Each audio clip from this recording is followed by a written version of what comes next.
السلام علیکم ورحمت الله وبرکاتو. اکثر ډیر ملګری بار زمونږ دا سوال کوي یره چې مونږ چې په مانځه باندې ودرېږو نو مونږ ته په مانځه کې چې کوم دی نو هغه سوچونه راځي، فکرونه راځي، مونږ په مانځه کې خشوع وضو نه وي، مونږ په مانځه کې چې کوم دی خیالونه او فکرونه مونږ ته ډیر راځي. د دې څه حل راته وښایه چې زمونږ په مانځه کې خشوع وضو پیدا شي. انشاءالله نننۍ ویډیو کې درته په مانځه کې د خشوع پیدا کولو یو څو اسباب درته بیانوم، یو څو طریقې درته بیانوم چې د دې په ذریعه باندې به ستا په مانځه کې خشوع پیدا شي، د دې په ذریعه باندې به ستا په مانځه کې وضو پیدا شي او د سوچونو فکرونه غورونه چې کوم دي ستا ته په مانځه کې راځي د شیطان له طرف نه هغه به په دې سره ختم شي. ګورې چې د ټولو نه اولنی څیز چې کوم دی د انسان په مانځه کې خشوع وضو پیدا کیږي، په هغې کې د ټولو نه اولنی سبب دا دی چې انسان د مانځه تلاوت د هغې الفاظو ته سوچ کوي، د هغې په الفاظو کې د هغې په معنی کې غور او فکر کوي. نو د دې په ذریعه باندې به د انسان په مانځه کې څه راځي؟ خشوع او وضو پیدا کیږي. دویم په آیاتونو او د هغې په معنی کې تدبر کول. چاته د هغې ترجمه ورځي نو پکار ده چې ترجمه مونږ یاد کړو. د هغې په آیاتونو کې د هغې په معنی کې تدبر او غور او فکر کول. دریم سبب دا دی چې انسان به په ذهن کې دا راولي چې زه الله رب العالمین ګورم، الله رب العالمین ګورم. د انسان په ذهن کې به دا وي او که دا درجه حاصل نشي نو دا خو به خامخا وي چې الله رب العالمین ما ګوري، یا زه الله ګورم یا ما الله رب العالمین ګوري. په ذهن کې به دا راولي چې الله رب العالمین ما ته ګوري زما عزتمندو. او دا حدیث جبریل کې راځي، بیا ویډیو دی کې په هغې بحث نه کومه.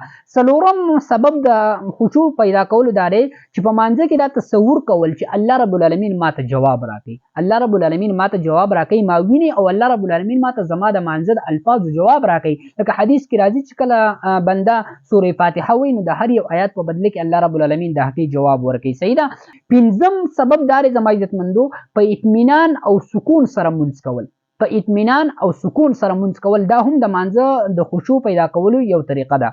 شپږم سبب دا دی زما عزتمندو، په خشوع سره د مونځ فضایل په ذهن کې راوستل. د خشوع وضو چې کوم فضایل دي هغه په ذهن کې راوستل او د زر مونځ کولو چې کوم نقصانات دي هغه چې کوم دی هم خپل ذهن ته راوستل. نو په دې سره به ستا په مانځه کې خشوع وضو پیدا کیږي. اووم سبب دا دی زما عزتمندو، په مانځه کې بل طرف ته توجه نه کول. چې په مانځه کې ولاړې او یو طرف ته خیال کې، بل طرف ته خیال کې، یو ځای سین کې بل ځای سین کې، نو د دې سره به ستا نه مانځه خشوع وضو ختمیږي زما عزتمندو.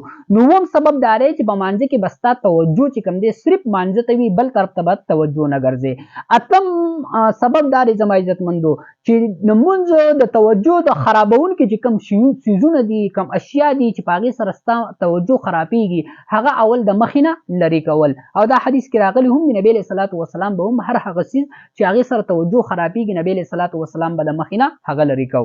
نهم سبب زما عزتمندو دا دی په داسې کپړو باندې مونځ نه کول چې په هغې کې نقشونه وي، په هغې باندې تصویرونه لګېدلي وي، په هغې باندې څه لیکل وي او هغې په ذریعه باندې ستا توجه خرابېږي. په داسې کپړو کې هم مونځ نه کول او د هغې نه ځان ساتل. د دې په ذریعه به ستا په مانځه کې توجه پیدا کیږي. لسم سبب زما عزتمندو دا دی چې کله په مانځه کې سړي ته اسویلی راشي نو اسویلی د خپل وس مطابق کنټرول کول.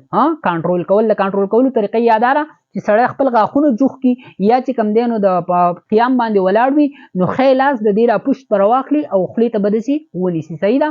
او که د قیام نه نور حالتونه وي نو بیا به د ګس لاس پشت چې کوم دی هغه راخلي او خولې ته به چې کوم دی هغه نیسي زما عزتمندو. نو دا لس اسباب شو زما عزتمندو. یو لسم دا دی د اودسماتي په وخت کې چې انسان ته اودسماتي راغلی وي، واړه بول لوی بول راغلی وي او دی هغه ټینګ کي او دی څه په هغې سره مونځ کوي نو په دې سره هم توجه هغه نه پاتې کېږي. بیا به ته زر مونځ کوې، ستا هغه توجه په هغې سره خرابېږي. نو اول واړه بول وکړه، لوی بول وکړه، ځان بالکل کامل کړه او بیا راشه مونځ کوه نو ستا توجه به په دې سره برقرار وي. دولسم شرط زما عزتمندو دا دی چې کله خوراک حاضر شي او ته ډېر سخت وږی وي نو اول خوراک وکړه او د هغې نه وروسته بیا چې کوم دی هغه مونځ وکړه. ځکه که ته وږی وي او خوراک حاضر وي نو ستا هغه توجه، ستا هغه دیان چې کوم دی هغه به بیا خوراک طرف ته ځي نو هغه به بالکل ستا مانځه طرف ته توجه هغه نه راځي. نو دا 12 سببونه داسې دي چې کله زما او ستا په مانځه کې په کاملې طریقې سره دا راغلل نو زما او ستا مونځ چې کوم دی هغه به کامل شي او زما او ستا په مانځه کې به توجه او خشوع وضو چې کوم دی هغه پیدا شي زما عزتمندو.